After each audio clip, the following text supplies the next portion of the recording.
The sequence begins with the numbers 1, 1, 2, 3, 5, 8, 13, 21, 34, and continues indefinitely. Each number is obtained by adding the last two digits together.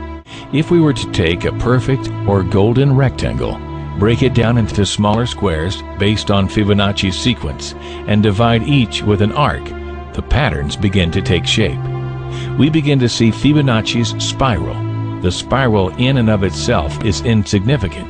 Its importance is revealed in where we find it. Take, for example, the sunflower.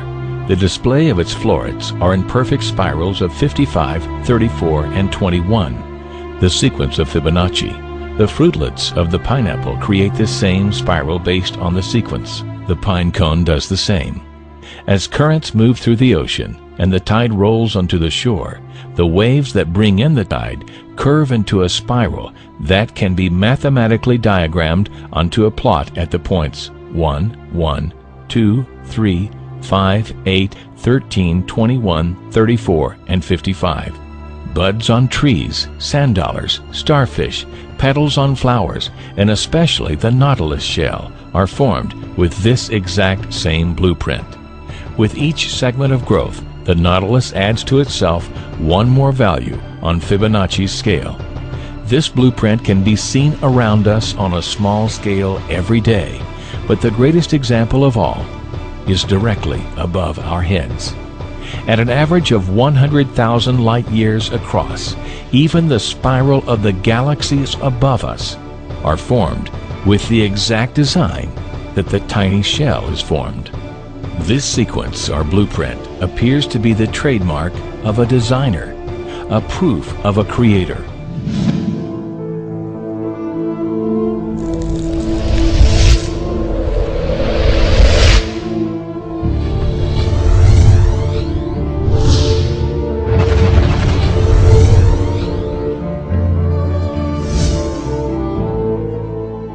You speak about God. We call Allah God. What is Allah? Allah, from the Islamic perspective, means the God, the absolute, indivisible God. The Holy Quran says, "Qul huwa Allahu ahad." Say God is unique, one. Allahu samad. God is independent. Nothing depends. He depends on nothing. Everything depends on Him. Lam yalid. He does not beget, nor is He begotten, nor is He born. This absolute God has no frame of reference. Frame of reference implies something that is bound within time, matter, and space. The problem with these arguments is we keep constantly debating on the issue of bringing God to the relative world. The relative world cannot exist without an absolute creator, and that's the argument. You keep arguing on the issue of God in the relative sense. God is not transient. He is the necessary existent. We are the transient existent.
An absolute cannot be defined, but we understand it indirectly, for this relative universe can never exist without an absolute creator.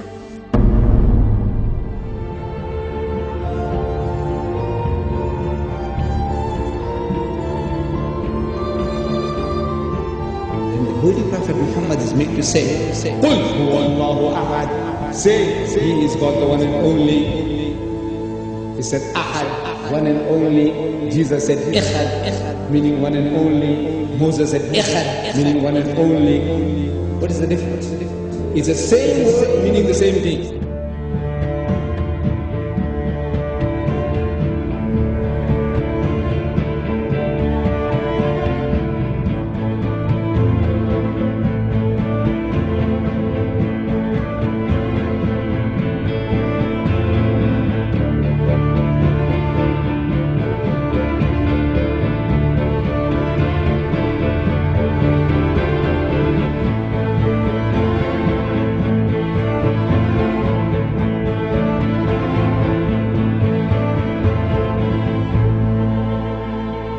Muhammad could not have known these facts about human development in the 7th century because most of them were not discovered until the 20th century. Muslims and others are justified in concluding that these facts could only have been revealed to Muhammad by the one who knows all about us, not only about how we developed, but how we live and function. The unity of these three faiths consists in the unity of God. You see, in the fundamentals of the teachings of Moses, Jesus, and Muhammad, there is not an iota of difference.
But I have left you a book, revealed by God, the Quran, which is light and guidance.